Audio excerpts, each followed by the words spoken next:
आप देख रहे हैं श्री हरि कृपा आश्रम चैनल। संस्थापक स्वामी श्री हरि चैतन्य पुरी जी महाराज।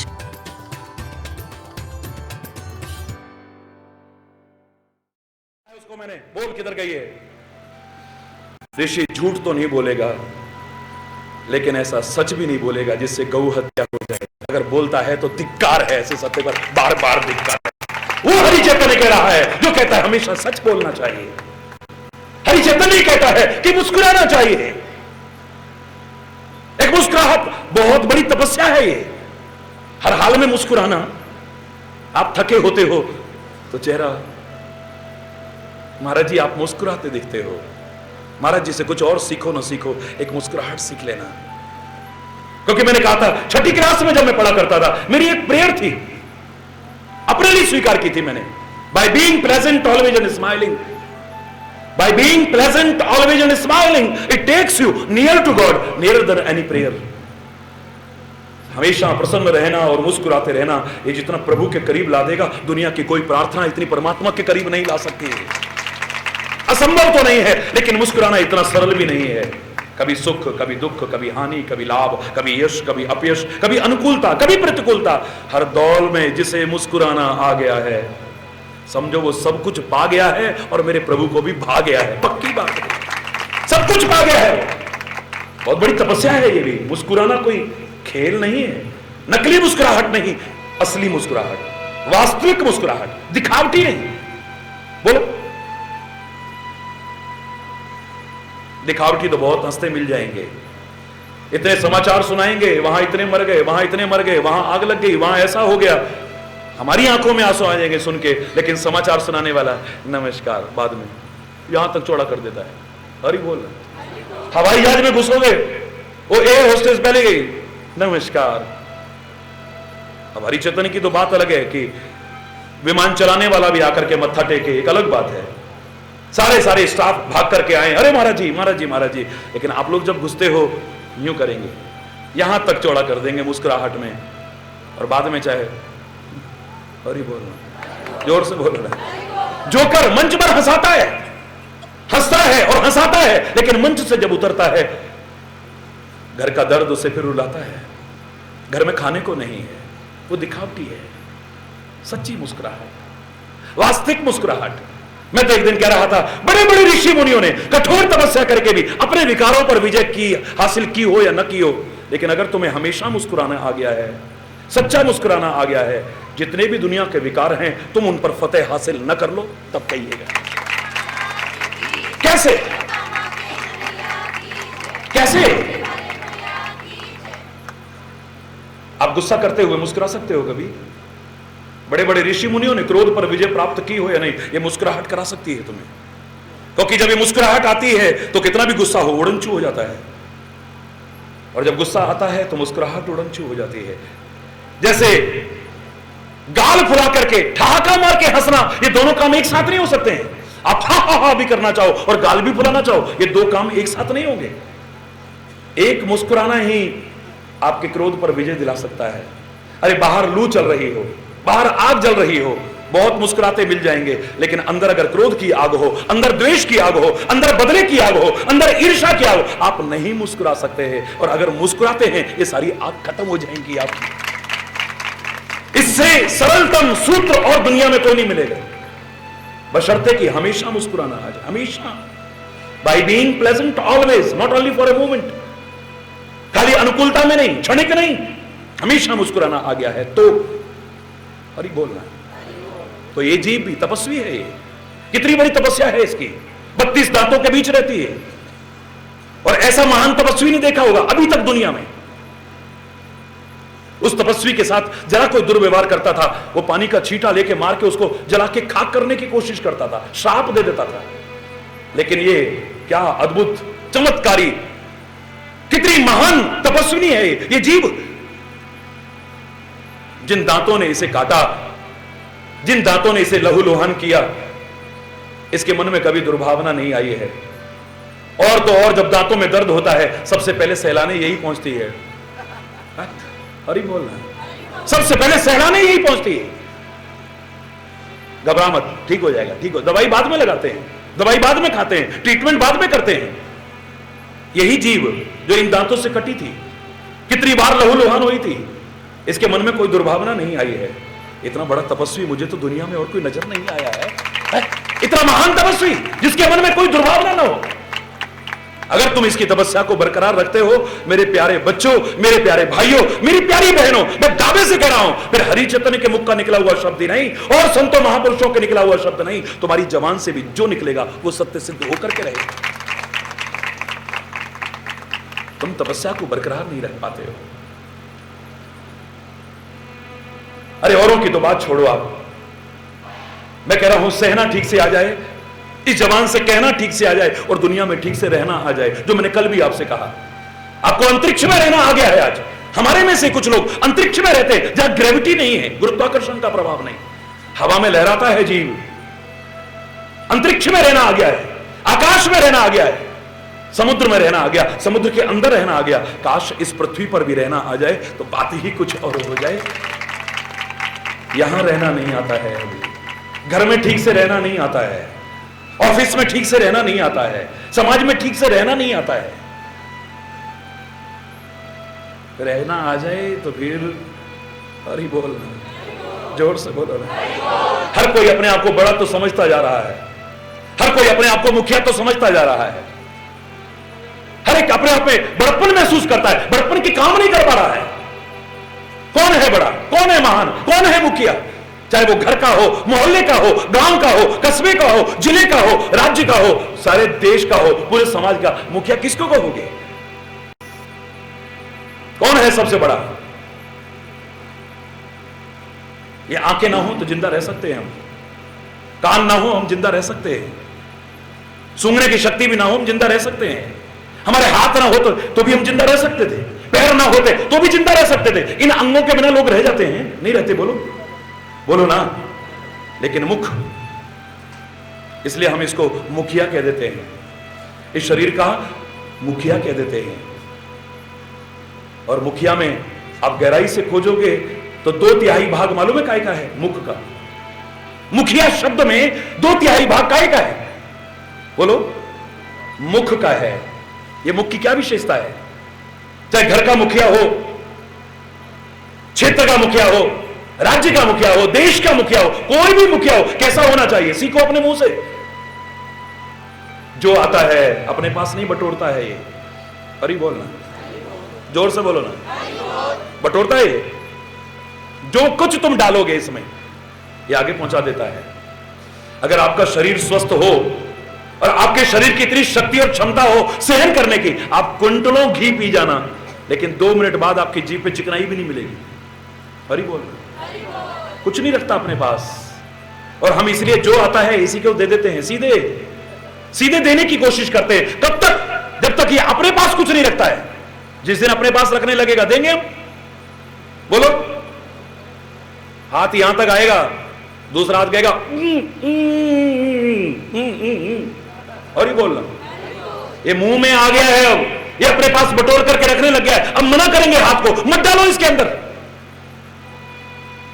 जिस दिन इसके अंदर स्वार्थ आ जाएगा, संजोने की प्रवृत्ति आ जाएगी, जोड़ने की प्रवृत्ति आ जाएगी। आज हरि चैतन्य के ऊपर लोग जान तक कुर्बान करने को तैयार रहते, लाखों लाखों लोग अपनी जान तक कुर्बान करने को तैयार। मैं तुम्हारी जान नहीं चाहता हूं, मैं तुम्हारे प्राण नहीं चाहता हूं, मैं तो तुम्हारा अच्छा जीवन चाहता हूं और कुछ नहीं चाहता हूं, लेकिन लोग जान तक देने को तैयार है। आप टेलीविजन पर देखते, कई बार कई कार्यक्रमों में आपने देखा होगा, अभी पीछे वहां 800-900 लोग मिट्टी का तेल, पेट्रोल लेकर के खड़े थे लाखों की भीड़ में। कमिश्नर मेरे पास रोता हुआ आया, महाराज जी कोई दुर्घटना ना हो जाए। लोग कह रहे हैं अगर महाराज जी को छूने नहीं दोगे ना तो हम सुसाइड कर लेंगे यहां। सोचो, इतना तुम प्यार करते हो, इतना अपनत्व रखते हो, तो हरि चैतन्य भी बंजर भूमि नहीं है। ये अपने आप को भी कुर्बान कर दे तो बहुत कम सा लगता है। क्यों कुर्बान करते हैं लोग? क्यों अपनी जान तक देने को तैयार रहते हैं? क्योंकि हरि चैतन्य को तुमसे कुछ नहीं चाहिए। जो आएगा भी वो आगे सब अंगों तक पहुंचेगा। जिस दिन मैं इकट्ठा करने लगूंगा ना तो फिर मेरे भी लोग कहेंगे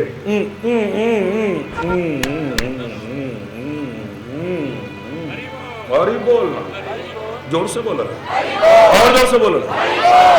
ये मुखिया वही बन सकता है, समाज का मुखिया वही बन सकता है। हम देवताओं को वो सम्मान नहीं, देवादिदेव महादेव किसको कहते हैं? जो 3 लोक धरती में बसा दिए और आप बसे वीराने में। कमाल है, सारी दुनिया को सब कुछ दे दिया और खुद नंगा घूमता है। सब कुछ लुटा दिया है, जिसने जो मांगा है उसको दिया है, लेकिन अपने पास रखा कुछ। रखता तो हम उसे देवादिदेव महादेव ना कहते थे। अरे बोल रहा है, हम सारे समाज का मुखिया इनको स्वीकार न करते। फिर हम मुखिया का तात्पर्य यही है, बिना किसी भेदभाव के और विवेक पूर्वक जिस अंग को जितनी आवश्यकता है, जो आवश्यकता है वो पहुंचाने की कोशिश करेगा। आप इसमें दवाई डाल दो तो जिस अंग के लिए जरूरी है वहां पहुंचा देगा। क्या बात, गजब। दूध डाल दो तो जिसको जो विटामिन चाहिए, प्रोटीन चाहिए, उसको वहां वो पहुंचाएगा। कमाल है। जूस दे दो, वहां पहुंचा देगा। जिसको जो चाहिए, अगर ये भेदभाव करके भी पहुंचाने लगे तो क्या हालत होगी बोलो? एक हाथ इसे ज्यादा प्यारा लगे, एक हाथ कम, इसको ज्यादा देने लगे, इसको कम, क्या होगा बोलो? और ही बोलो, क्या होगा बोलो?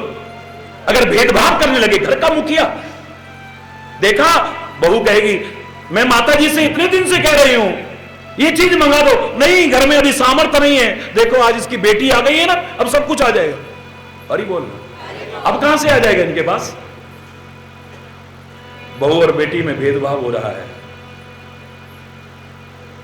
बेटे और उसमें भेदभाव हो रहा है, एक बेटे में और दूसरे बेटे में भेदभाव हो रहा है। उस घर में शांति रहेगी कभी? बोलो ना। घर का मुखिया ही जब ऐसा भेदभाव करने लगेगा, मुखिया मुख सो चाहिए, बोलो मुखिया कैसा होना चाहिए? मुख की तरह होना चाहिए। खान पान को एक, जो भी खाना हो, जो पीना हो, उसके लिए एक ही है, यहीं से देंगे सारा कुछ। पाले पोसे सकल अंग, तुलसी सहित विवेक,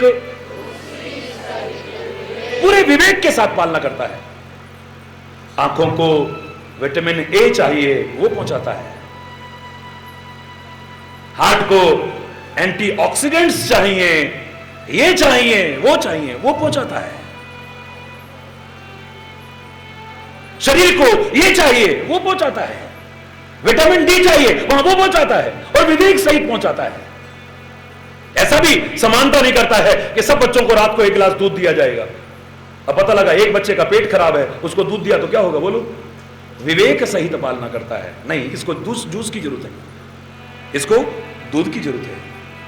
भेदभाव नहीं है, लेकिन विवेक सहित देने की कोशिश करता है। समानता भी जो करता है उसमें विवेक को दरकिनार नहीं रखता है, विवेक का पालन करते हुए पालना करने की कोशिश करता है। तो इस मुख को हम मुखिया कहने में कोई संकोच नहीं करते, अपना सब कुछ इसी को दे देते हैं। अगर ऐसा नहीं करेगा तो कोई इस मुख को देना, अरे बोलना, फिर नहीं देगा कोई। ये भी बहुत बड़ी तपस्या है। ये गृहस्थ भी एक तपोवन है। तुम जहां रहो उसे तपश्चर्या केंद्र बनाओ ना, अपने जीवन को ही तपश्चर्या परिपूर्ण बनाओ ना। अरे अपने शरीर को तपश्चर्या परिपूर्ण बनाओ। खाली इतना कहने से काम नहीं चलेगा। दुनिया बड़ी गंदी हो गई है महाराज जी, बड़ी खराब हो गई है महाराज जी, ये दुनिया बहुत बेकार हो गई है महाराज जी। जिसको देखो यही कहेगा, जिसको देखो यही कहेगा, जिसको देखो यही। मैं उससे पूछता हूं, बेटा तू कहां रहता है दुनिया में? तू गंदा है? अरे बोल, सारी दुनिया बड़ी गंदी है महाराज जी, सारी दुनिया बड़ी गंदी है। तू कहां रहता है दुनिया में? तू गंदा है? अरे जोर से बोल, और जोर से बोल। सारी दुनिया बड़ी गंदी है। तू कहां रहता है दुनिया में? तू गंदा है? जिसको देखो, कोई अपने आप को गंदा समझने को तैयार नहीं है, कोई अपने आप को बुरा कहने को तैयार नहीं है, दूसरों पर दोषारोपण करता है, मिथ्या दोषारोपण। सारी दुनिया को गंदा कहता है। दुनिया तो वही है। अरे हरि चैतन्य की आंखों से एक बार झांक करके देखना, मेरे संतों महापुरुषों का चश्मा लगा करके देखना, इन वेद ग्रंथों की नजर से देखने की कोशिश कर, इस दुनिया को देख करके तू वाह वाह कर उठेगा, वाह वाह कर उठेगा, वाह वाह कर उठेगा। यही वही दुनिया है, वही दुनिया है जिसे देख करके लोगों ने कहा था, अरे वाह अजब तेरी कारीगरी रे करतार, क्या दुनिया बनाई है तूने, बिना खंबे के आकाश टिकाया है, वाह, बिना आधार के पृथ्वी को टिकाया है, वाह, 3 भाग पानी के दिखाई दे रहे हैं, चौथा पृथ्वी का है और हम उस पर बैठे हैं। ऐसे लग रहा है जैसे दूध के ऊपर मलाई हो और हम सारे बैठे हैं और ये डूब नहीं रही। इससे बड़ा तेरा चमत्कार और क्या हो सकता है? वाह परमात्मा वाह, किसी के हाथ में रंग नहीं देखा है, कूची नहीं देखी है, ब्रश नहीं देखा है, हर एक का रंग अलग है, वाह, किसी के हाथ में कैंची नहीं देखी, हर एक की कतरन अलग अलग है, देखो जरा हाथ में, फिर देखो हर एक की कतरन अलग है, कोई कंट्रोल रूम नहीं है, पर मौसम बदल रहे हैं, हवा चल रही है, कहीं पर भंडारा नहीं खुला हुआ है, लेकिन समुद्र के अंदर रहने वाले जीवों का पालन हो रहा है, जंगल में रहने वाले जीवों का पालन हो रहा है, आकाश में उड़ने वाले जीव, यहां तक कि पत्थरों के अंदर रहने वाले कीड़े भी पल रहे हैं। वाह परमात्मा, वाह परमात्मा, वाह वाह वाह वाह वाह वाह कर उठता है। वाह है गुरु, वाह है गुरु, वाह, गुरु को वाह वाह करता है, परमात्मा को वाह वाह करता है। तूने क्या दिया है, तूने क्या दिया है, तूने क्या दिया है, क्या बनाया है तूने।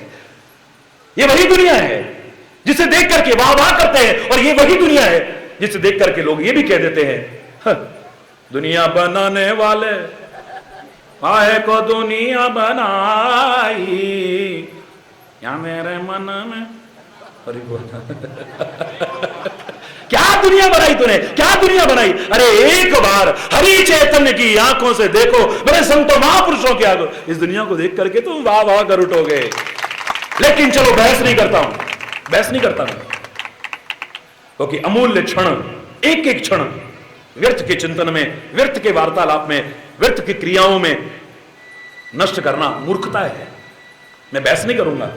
तुम कह रहे हो दुनिया खराब है, अच्छा भाई मैं स्वीकार कर लेता हूं, तू वड्डा से हरि बोल, तेरी बात मैं मान लेता हूं, चलो दुनिया बड़ी खराब है, पर तेरी विशेषता किसमें है। ये दुनिया होगी कीचड़ की तरह, दुनिया होगी दलदल की तरह, दुनिया होगी गंदगी की तरह, पर तेरी विशेषता इसमें, तू तो कम से कम कमल के फूल की तरह अपने आप को ऊंचा उठा के रख, वरना तेरा जीवन किसकी, तू बढ़ाई अपनी किस बात पे कर रहा है। अगर तू भी उसी दलदल में है तो तेरी विशेषता क्या है। कोई बातों से काम नहीं चलेगा, सारी दुनिया खराब है, सारी दुनिया, तेरी विशेषता किसमें है। तेरे जीवन की विशेषता इसमें है कि होगी दुनिया खराब, होगी कीचड़, होगी दलदल, पर तू तो अपने आप को ऊंचा उठा के रखना है।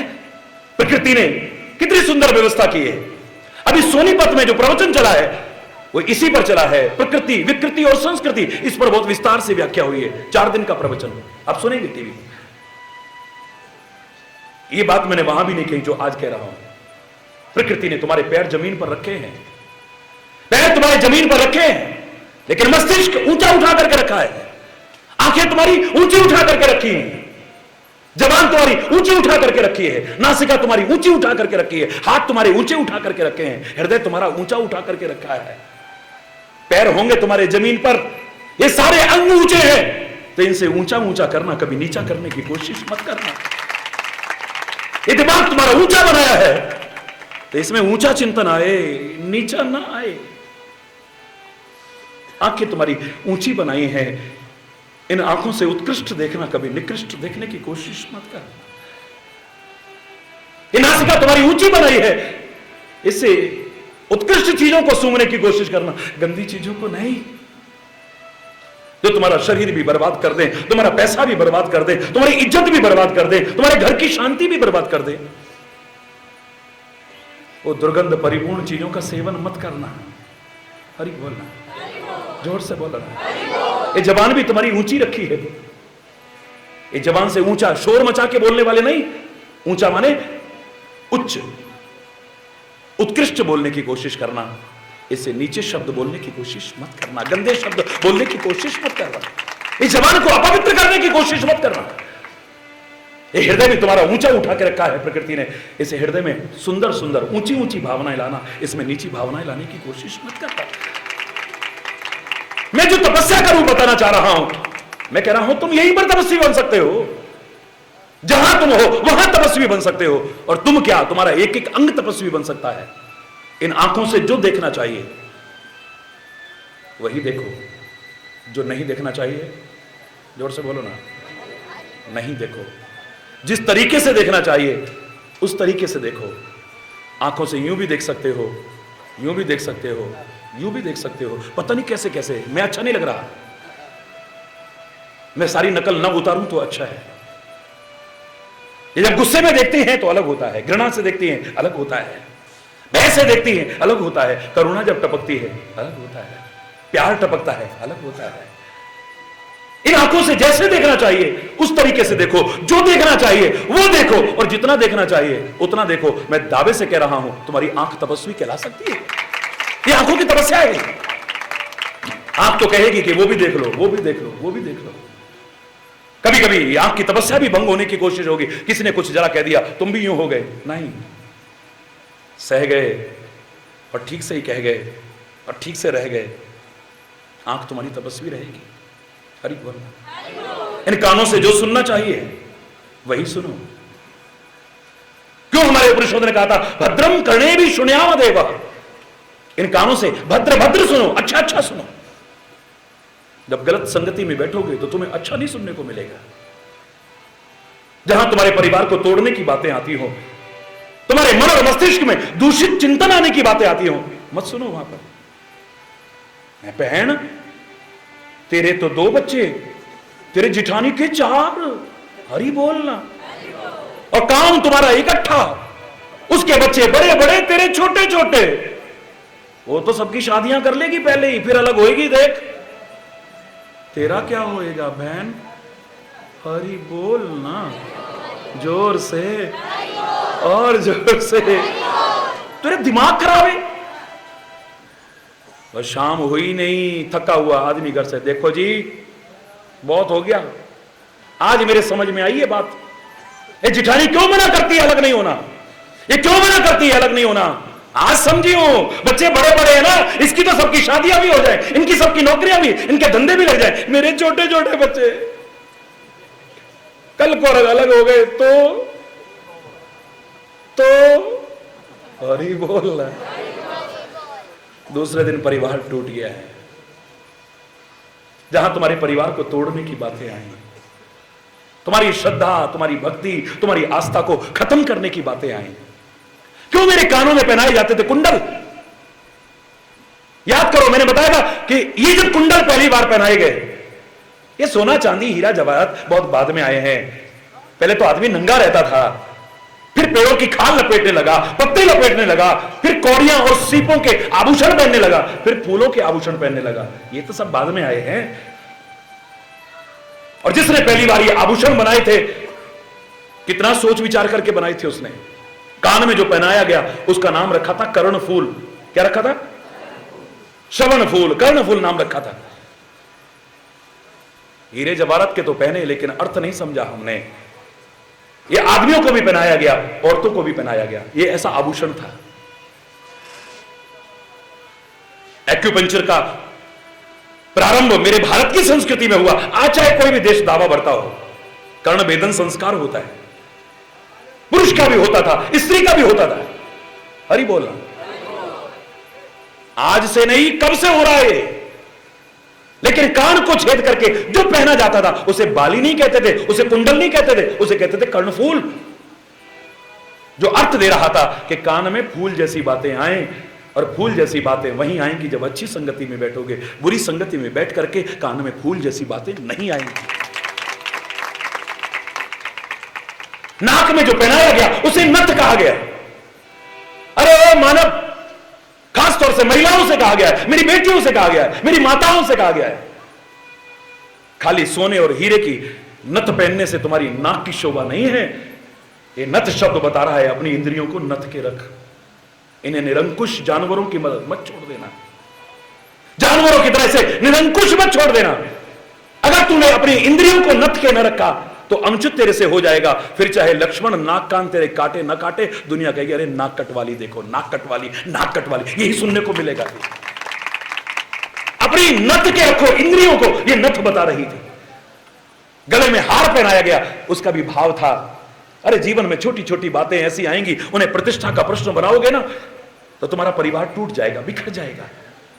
ये हार तो पहन लेते हो, कोई भी दे झट स्वीकार कर लेते हो, लेकिन उन छोटी छोटी बातों में जिन्हें प्रतिष्ठा का प्रश्न बना के तुम्हारा परिवार टूट सकता था, बिखर सकता था, अगर उनमें भी हार स्वीकार करनी पड़े, हार स्वीकार कर लेना। इस हार में भी तुम्हारी जीत बनी रहेगी, तुम्हारा परिवार बना रहेगा, वरना टूट जाएगा, बिखर जाएगा।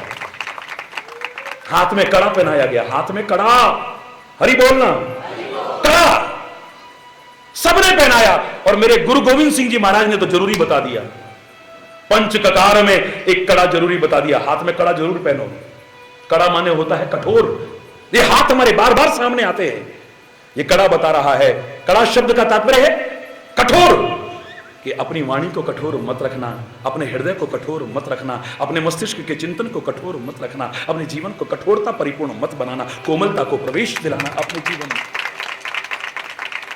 हरि बोलना, जोर से बोलना। पैर में पाजेब पहनाई गई कि तेरे पैर बंद के रहें। पाजेब की छमछम बुरी नहीं है, लेकिन घर की शोभा बने तभी अच्छा है। यही अगर कहीं और छमछम करे तो फिर हरि बोलना। ये पैरों को बांध के रखे, कहीं इधर उधर ना भागे ये पैर। जिस घर की शोभा तेरे को बनाया गया है, उस घर की शोभा ही बढ़ाने की कोशिश करना, उसकी शोभा को घटाने की कोशिश मत करना। हम आभूषणों के लिए जिद कर लेते हैं, परमात्मा करे जितना आप चाहते हो उससे ज्यादा आभूषण मिले, आपको भी मिले, आपको भी मिले, सारी दुनिया को मिले, लेकिन किसमें शोभा है इसे सोच लेना। हरि बोलना। इन आंखों से जो देखना चाहिए, जैसे देखना चाहिए, जितना देखना चाहिए, जब देखना चाहिए और जब नहीं देखना चाहिए और जिधर नहीं देखना चाहिए, अगर तुम्हें आ गया, मैं दावे से कह रहा हूं आपकी आंख तपस्विनी है। आपके कानों को जो सुनना चाहिए, जिनकी संगति में बैठ करके सुनना चाहिए और जिस तरह का फिल्टर लगा के सुनना चाहिए, हरि बोलना। साधु ऐसा चाहिए जैसा सूप स्वभाव, सार सार को गह रहे। कान में तो पता नहीं कैसी कैसी बातें आएंगी, लेकिन सूप की तरह बनाओ इसे, छज्ज की तरह बनाओ कि सार सार अंदर जाए, जो असार है वो बाहर रह जाए। तुम्हारे कान भी तपस्वी बन सकते हैं। इस नासिका से जो सूंघना चाहिए, खुद भी अगर शराबें पियोगे, गंदी चीजों को लोगे, तो सोच लो फिर ये नाक अच्छा नहीं सूंघेगी। और शराबियों का, नशेड़ियों का साथ करोगे तब भी इस नाक में अच्छी सुगंध नहीं आएगी। इस नाक से जो सूंघना चाहिए वही सूंघो, तुम्हारी नाक भी तपस्वी है। इस जबान से जो बोलना चाहिए, जैसे बोलना चाहिए, जितना बोलना चाहिए और जिससे बोलना चाहिए और जब बोलना चाहिए, अगर आ गया तुम्हारी जबान भी तपस्वी बन सकती है। कभी कभी तुम्हारी बात सच होती है ना, कभी कभी, खाली संतों महापुरुषों की नहीं। देखा, मैंने कहा था ना, बोलो, हो गया ना, हो गया, देख लो। कहते हो कि नहीं कहते? कभी कभी बोलो ना। ये भी कहते हो कि 32 दांतों के बीच रहने वाली जवान, इससे अच्छा बोलो बेटा, पता नहीं कब की निकली बात सच हो जाए। ना, बुरा ना निकालो, बुरा ना निकालो, बुरा ना निकालो। कभी कभी तुम्हारी बात सच होती है, लेकिन जवान की तपस्या तुम कर लो, मैं दावे से कह रहा हूं तुम जो कहोगे वो सच होगा। तुम्हें कहीं जाने की जरूरत नहीं है। खुद तुम इस लायक बन सकते हो। मेरी संस्कृति यह सिखाती है, हृदय में अगर गलत भाव ना आए, आपके अच्छी अच्छी भावनाएं आती हैं, कोमल भावनाएं आती हैं, आपका हृदय भी तपस्वी है। इन पैरों से जहां चल करके जाना चाहिए वहां चल करके जाते हो, जहां चल करके नहीं जाना चाहिए वहां नहीं जाते हो। पैर तो बढ़ने की कोशिश करेंगे, लेकिन रोको ना भाई ना, बिल्कुल नहीं जाना, आज से बिल्कुल नहीं जाएंगे हम। जहां पैर जाने चाहिए वहां जाते हैं, जहां नहीं जाने चाहिए वहां नहीं जाते हैं। जिनके पास चल करके जाना चाहिए वहां चल करके जाते हो, 36 काम छोड़ करके भी जाते हो, और जहां नहीं जाना चाहिए, खाली समय हो तब भी नहीं जाते हो। अगर ऐसा तुम्हारे पैरों को आ गया है, तुम्हारे पैर भी तपस्वी कहला सकते हैं। इन हाथों से जो करना चाहिए, जितना करना चाहिए, जैसे करना चाहिए, अगर करते हो तुम तपस्वी हो, तुम्हारे हाथ तपस्वी हैं। ये हाथ क्या क्या नहीं कर सकते बोलो? है? हाथ क्या नहीं कर सकते हैं? गला दबा के किसी का मर्डर कर सकते कि नहीं कर सकते? बोलो बोलो। हाथ वही है ना, ये वही हाथ है जो किसी को गला दबा करके मार सकते हैं, किसी को चाकू घुसा करके मार सकते हैं, किसी को गोली मार के मार सकते हैं, किसी को तलवार से काट सकते हैं। ये वही हाथ है, और ये वही हाथ है जो ऑपरेशन करके मरते हुए को जीवन दान देने की भी कोशिश करते हैं। ये वही हाथ हैं जो किसी को धक्का मार करके गिराने की कोशिश करते हैं, और यही वही हाथ हैं जो किसी गिरते को उठा करके अपने गले से लगाने की कोशिश करते हैं। ये वही हाथ है जो किसी बहते हुए को किनारे पर लाने की कोशिश करते हैं। ये वही हाथ हैं जो किसी को डुबोने की कोशिश करते हैं। किसी को गिराने की कोशिश करने वाले भी यही हैं, किसी को उठाने की कोशिश करने वाले भी यही हैं। हाथ दो अलग अलग अलग नहीं है, वही हाथ है। इन हाथों से जो करना चाहिए, इन हाथों से आप ऐसे करते हो, दूसरे को लगता है कि कोई कह रहा है कि मैं हूं ना तेरे साथ। गुरु महाराज ऐसा क्यों करते हैं, संत लोग ऐसा क्यों करते हैं, मेरे प्रभु का जो चित्र देखो वो ऐसे क्यों करते हैं। हौसला देते हैं, तुम घबरा क्यों रहे हो, मैं हूं ना। तुम लाख चिंता करके भी जो नहीं कर पाए हो, तुम मेरा चिंतन करते हुए अपना कर्म करो। चिंता करने वाला मैं बैठा हूं, तुम्हें घबराने की कोई जरूरत नहीं, मैं हूं ना तेरे साथ। ये हाथ ऐसे करना, हाथ ऐसे करना, क्या मतलब है इसका। इस हाथ का है घबराओ मत, एक हौसला देता है, एक सहारा देता है, एक आश्वासन देता है। कल कोई पूछ रहा था, महाराज ये हाथ ऊपर क्यों उठवाते हैं। मैंने कहा प्रकृति ने तो नीचे रखे थे हाथ। प्रकृति ने एक कहा था कि अभिमान मत करना, हर एक के पैरों की तरफ झुकने की कोशिश करना, तो ये हाथ पैरों की तरफ झुक रहे हैं। लेकिन हरि चेतन तुम्हारे हाथ और संत लोग तुम्हारे हाथ ऊपर क्यों करवाते हैं, इसलिए करवाते हैं कि वैसे तो सबके चरण छूने की कोशिश करना, सबको सम्मान देने की कोशिश करना, लेकिन इन हाथों से जो कर्म करते हो वो ऊंचे ऊंचे करना, कभी नीचे कर्म करने की कोशिश मत करना। इन हाथों से सरेंडर करो, परमात्मा के सामने आत्मसमर्पण करो।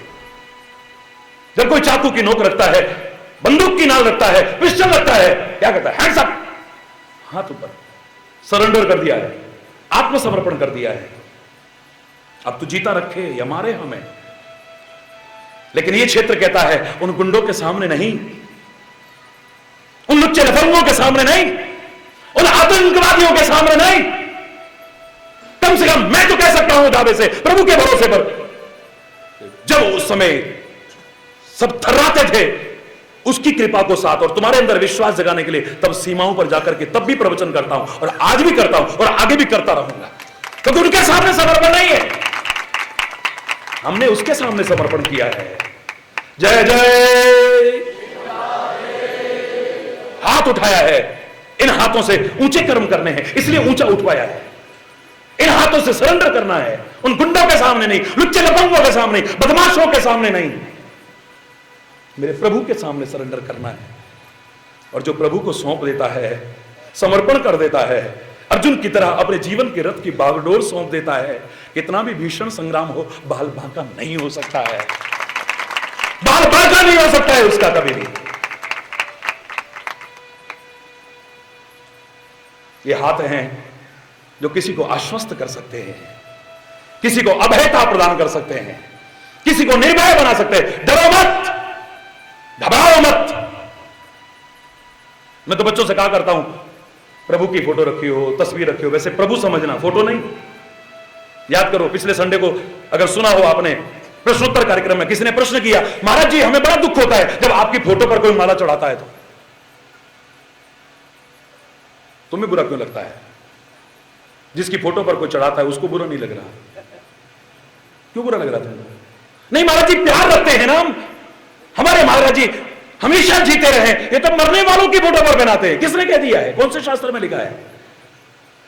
तुम जीते जी अपने मां बाप की कदर नहीं करते हो, जीते जी उनकी कदर नहीं कर पाते हो, मरने के बाद फोटो पर एक माला चढ़ा दी, बाद में चाहे धूल जमती रहे, तुम सम्मान की इतिश्री समझते हो। बस ये तुम्हारे बनाए नियम है, कोई शास्त्र में नहीं लिखा है कि मरने के बाद फोटो पर माला पहनाई जाती है। कौन से शास्त्र में लिखा है बताइए? तुम्हारे कुछ बनाए हुए नियम सही हो, हरिचेतन टप्पा नहीं लगाएगा कभी भी। तुमने नियम बना दिया, कोई मर गया है उसके साथ में बोलो राम नाम सत्य है, बस।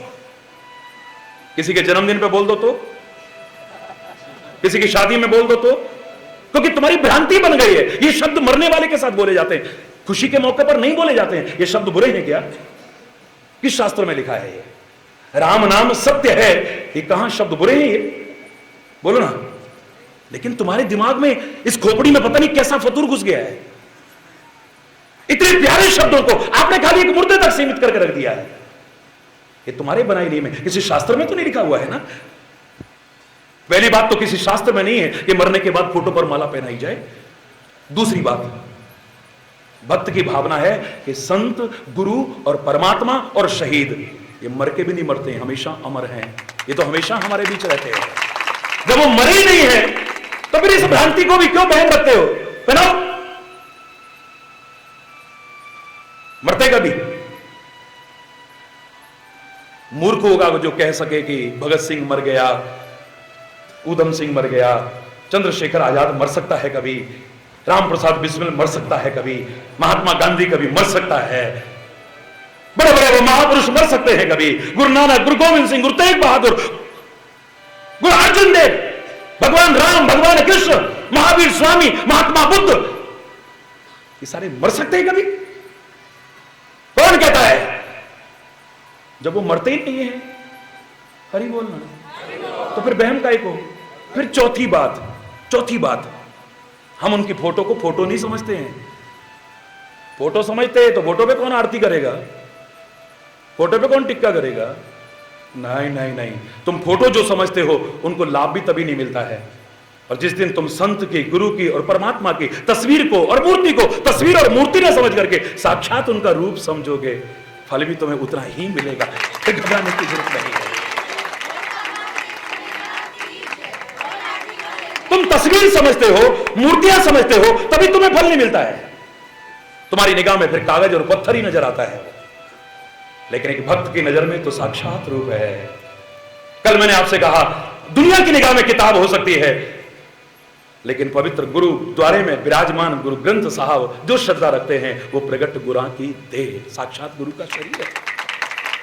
तुम्हारी निगाह में वेद एक कागज की किताब हो सकती है, लेकिन भावना रखने वाले के लिए वेद भगवान है।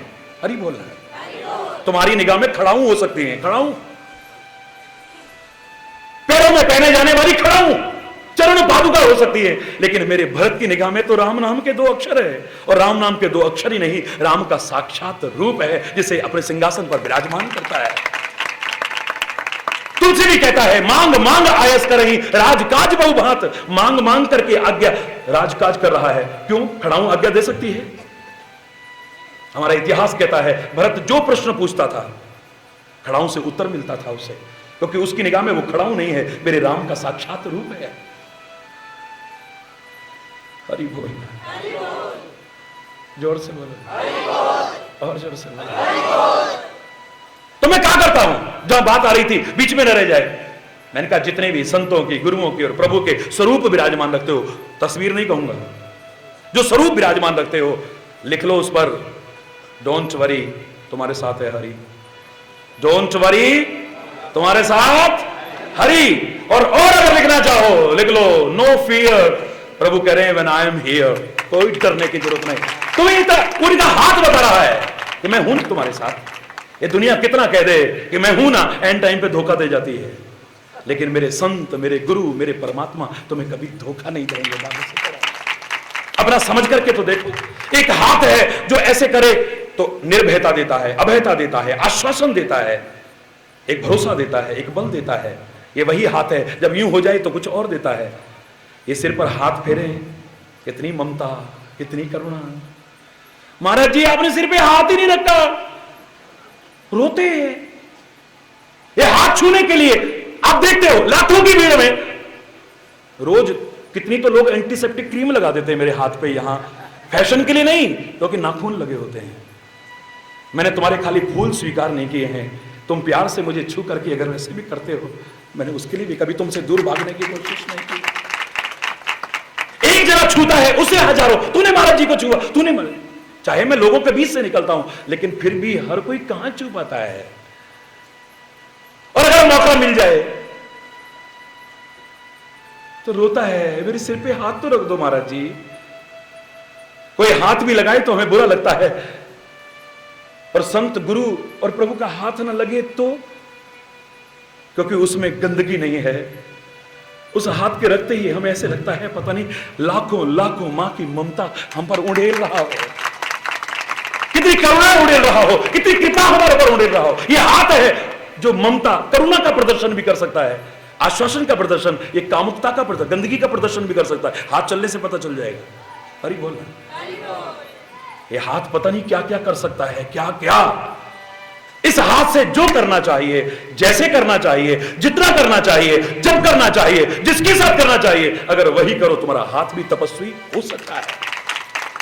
जब तुम्हारी आंख तपस्वी हो गई, तुम्हारा दिमाग तपस्वी हो गया, तुम्हारे कान तपस्वी हो गए, तुम्हारी नाक तपस्वी हो गई, तुम्हारी जीभ तपस्वी हो गई, तुम्हारा मुख तपस्वी हो गया, तुम्हारे हाथ तपस्वी हो गए, तुम्हारे पैर तपस्वी हो गए, तुम्हारा हृदय तपस्वी हो गया, तो बाकी कहां रहा? तुम सारे के सारे ही तपस्वी हो गए होगे। कोई जंगल में जाने की जरूरत नहीं है, कोई गुफाओं में जाने की जरूरत नहीं है, कोई हिमालय की चोटी पर जाने की। अपने गृहस्थ को ही तपोवन बनाओ, जो हमने कल प्रसंग शुरू किया था। अपने जीवन को तपश्चर्या परिपूर्ण बनाने की कोशिश करो, अपने जीवन को तपस्वी बनाने की कोशिश करो, मजा आ जाएगा। लाख कोशिश करके जो सुख और आनंद तुम नहीं पा सके हो, सहज में उसकी कृपा से जरूर पा जाओगे। हाँ, उसको अगर पाना हो, उसकी कृपा को पाना हो, तो खाली तपस्या से काम चलने वाला नहीं है। अगर उसको और उसकी कृपा को पाना हो, तो तपस्या के साथ साथ अगर सच्चा प्यार, सच्ची भावना भी हो, तो गुरु और प्रभु और उनकी कृपा तुम पर सहज में बरसने को तैयार हो जाए। जिन प्रेम कियो तिन ही प्रभु पायो, हरि व्यापक सर्वत्र समाना, पर प्रेम ते प्रगट हो ही मैं जाना। राम ही केवल प्रेम प्यारा, जान लेहु जो जान निहारा। उमा जोग जप दान तप, पूजा व्रत और नेम, राम करहि नहीं कृपा तस, जस निश केवल प्रेम। मिलहि ना रघुपति बिनु अनुरागा, बिना प्यार के नहीं मिलेगा, बिना प्यार के नहीं। तपस्या तो कितनों ने की है। भगवान ने वरदान दे दिया होगा मुंह मांगा कि जा, किसी ने राज मांग लिया, किसी ने पाठ मांग लिया, किसी ने कुछ मांग लिया, लेकिन प्रेमी कुछ और नहीं मांगता। वो तो कहता हरि पूछो मुझसे मैं क्या चाहता हूं, मैं तुमसे तुम्हें मांगना चाहता हूं। हरि पूछो मुझसे मैं क्या चाहता हूं, मैं तुमसे तुम्हें मांगना। हरि पूछो मुझसे। उधर कोई आसन या कसरत नहीं करवाना हो, लेकिन नेचुरल देखो, पता लगेगा कि किनके जोड़ अभी गड़बड़ है। हरि बोल। ओ हरि पूछो मुझसे मैं क्या चाहता हूं, मैं तुमसे तुम्हें मांगना चाहता हूं। हरि पूछो मुझसे।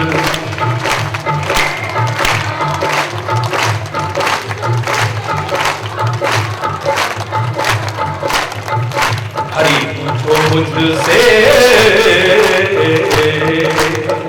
मुझे पहनना पीना खाना दिया है, मुझे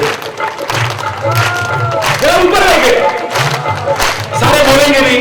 वो मुझे पहनना पीना खाना दिया है, मुझे पहनना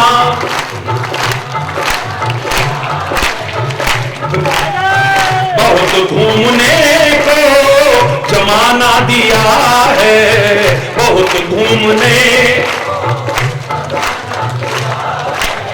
बहलने को हर एक बहाना दिया है, बहलने को हर एक बहाना दिया है। पर अब तुमसे ही बहलना चाहता हूँ, मैं तुमसे तुम्हें मांगना चाहता हूँ।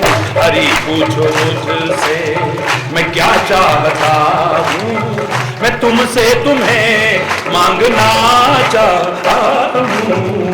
हरि पूछो मुझसे, हर एक शय में तेरा चमत्कार देखा, हर एक शय में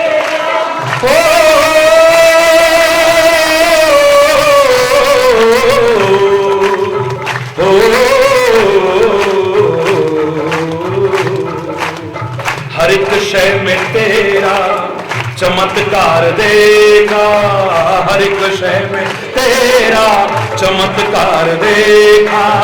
कई जन्म ले लेके कई बार देखा, कई जन्म ले लेके बनाया हुआ तेरा संसार देखा, बनाया हरि बोल। पर अब तुमको ही देखना चाहता हूँ, हरि पूछो मुझसे मैं क्या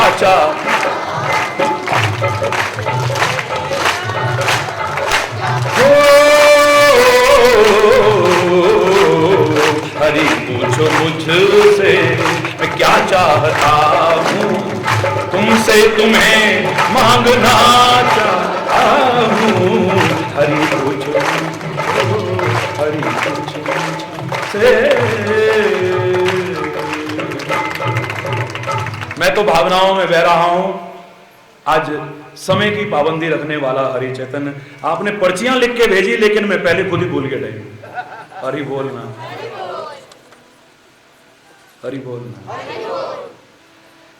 मन नहीं कर रहा लेकिन समय रुकता नहीं है।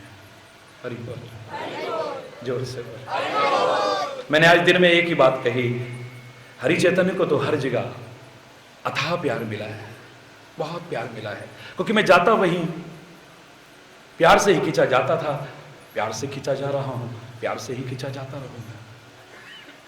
लेकिन फिर भी सच बता रहा हूं, जीवन के बहुत पल देखे और कई थल देखे, पर कई थल ने भी जो जगह हृदय में बनाई है,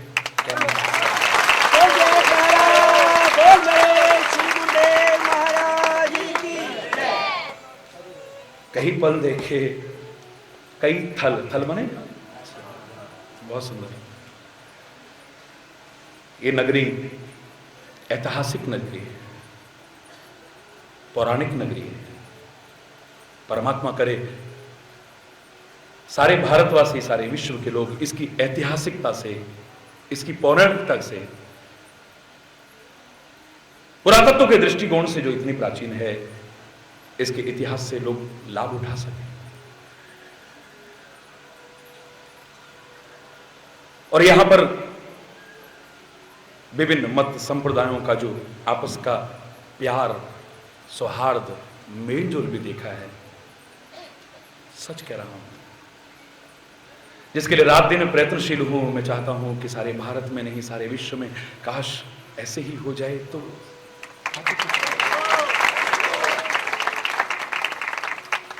कि प्यार, प्रेम की रीति जमाने में निराली देखी, प्रेम की प्रेम से ही फलती डाली देखी। प्रेम ही पत्थर को भगवान बना देता है, प्रेम ही शैतान को इंसान बना। मशहूर हर तरह से तेरा नाम हो गया, कहीं रहीम तो कहीं राम हो गया। तू मिला भी है, जुदा भी है, तेरा क्या कहना।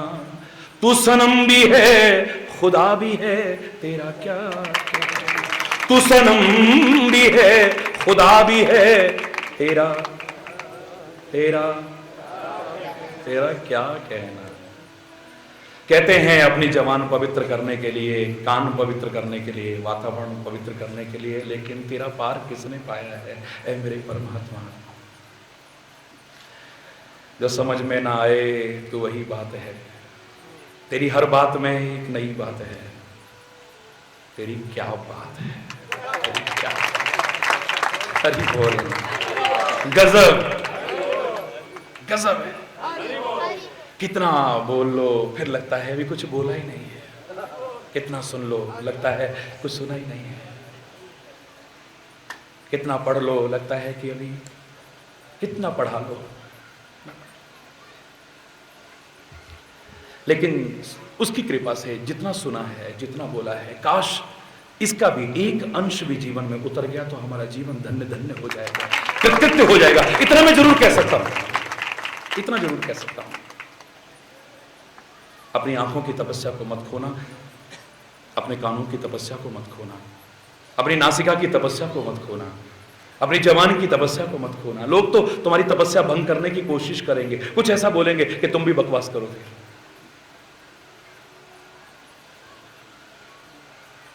अपने हाथों की तपस्या को भंग मत करना, अपने पैरों की, अपने हृदय की, अपने अंग प्रत्यंग की और अपनी तपस्या को भंग करने की कोशिश मत करना।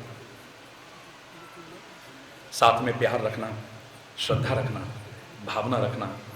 गुरु, प्रभु और उनकी कृपा बरसने को तैयार है तुम्हारे। तुम ही अंदर रह जाते हो, वंचित रह जाते हो।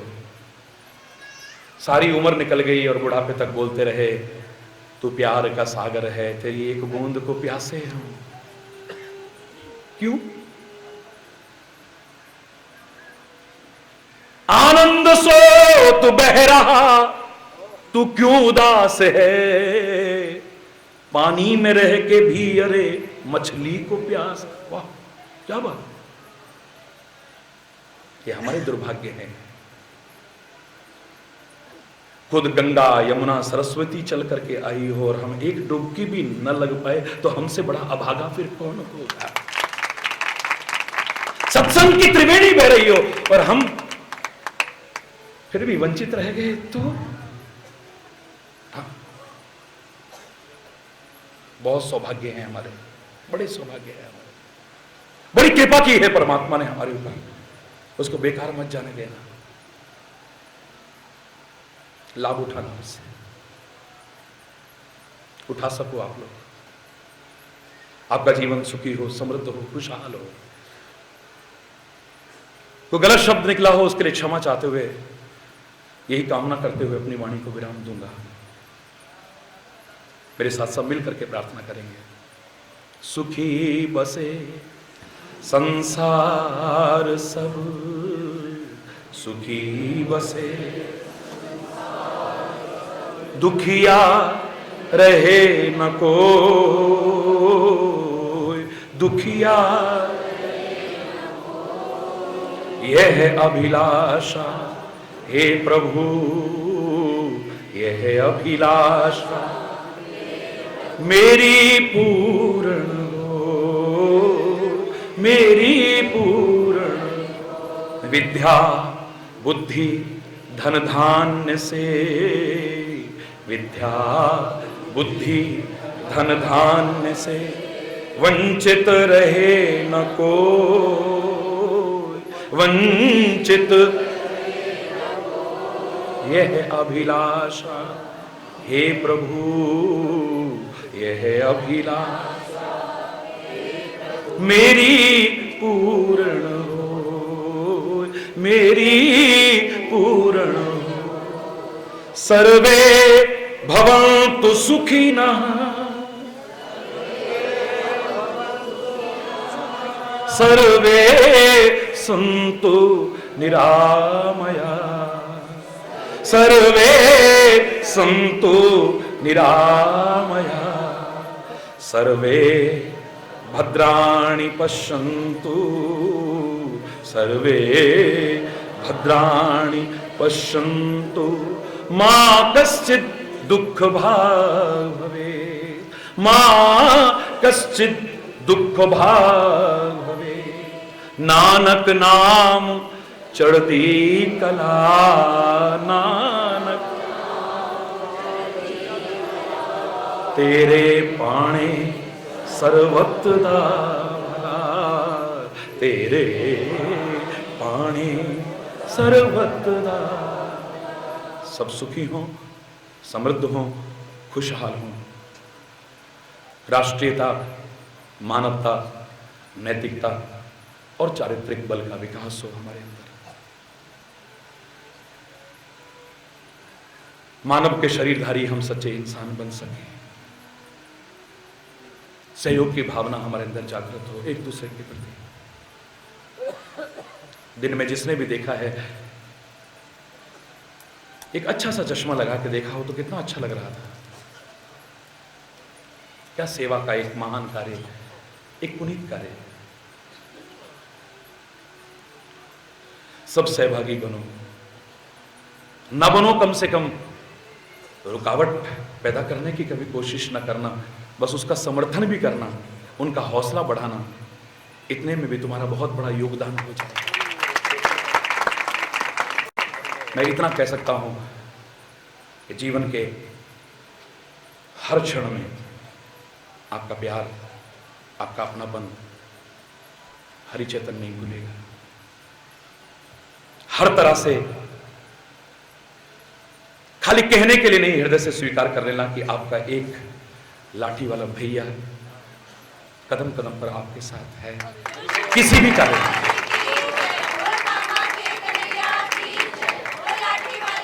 आपके एक सहयोगी के नाते, एक भाई के नाते, गुरु के नाते, संत के नाते आपने मार्गदर्शन लिया है, उसे अपनाना और जीवन में कदम कदम पर एक भाई के नाते आपके साथ हूं। और कुछ कहूंगा तो आपके प्यार से कहीं ऐसा न हो कि मेरा हृदय इतना द्रवित हो जाए कि मैं बोल ना पाऊं। यहीं पर विराम। धन्यवाद, बहुत बहुत धन्यवाद। एक बार जोर से बोलेंगे, धर्म की अधर्म का प्राणियों में, विश्व का, गौ माता की, भारत माता की, गंगा माता की, संत समाज की, भारत की देवियों की, भक्त समाज की,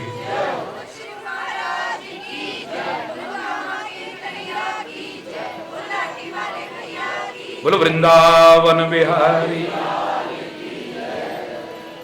जय जय श्री राधे, जय जय श्री राधे, जय जय श्री राधे। दूर दूर तक भी आप लोग बड़े प्यार से खड़े हैं और इतनी शांति से सुन रहे हैं। धन्यवाद, बहुत बहुत धन्यवाद। महाराज जी ने कल प्रातःकाल सम्मान और आस्था, हमारे जो सम्मान और आस्था का सैलाब हमारे दिलों में उमड़ा है, उसके छोटे से प्रतीक के रूप में गीता भवन मंदिर सभा और सेवा संघ की तरफ से एक कुछ सी भेंट विनम्र भाव से कह रहा हूं कि स्वीकार करें। सबसे पहले मैं कैलाश भगत जी को आमंत्रित कर रहा हूं। इनका नाम कैलाश भगत है, वास्तव में भगत है। भक्ति का अथाह सागर समुद्र इनके मन में ठाठे मारता है। जहां भी कोई धार्मिक कार्यक्रम, धार्मिक प्रयोजन, धार्मिक आयोजन होता है, प्रकल्प होता है, कैलाश जी का वहां आगमन अवश्य होता है, इनकी भागीदारी वहां अवश्य होती है, चाहे वो किसी के रूप में हो। आज भी जब से यहाँ गीता भवन का कार्यभार को संभाला है, तब से हरि बोल की माया यहाँ रोज हो रही है, रोज कोई महात्मा यहाँ प्रवचन कर रहे हैं। उसी कड़ी में महाराज जी आपके प्रवचन सुनने को हमें मिले हैं, हम आपका आभार भी व्यक्त करते हैं। सेवा संघ परिवार एक छोटा सा परिवार, और उनके साथ हमारे प्रधान सुभाष मित्तल जी एक हमारे शहर के उद्योगपति भी है और कैसे कॉलेज के प्रोफेसर समिति के प्रधान भी हैं। एक समिति केंद्र सेवा संघ एक छोटा सा हमारा सम्मान।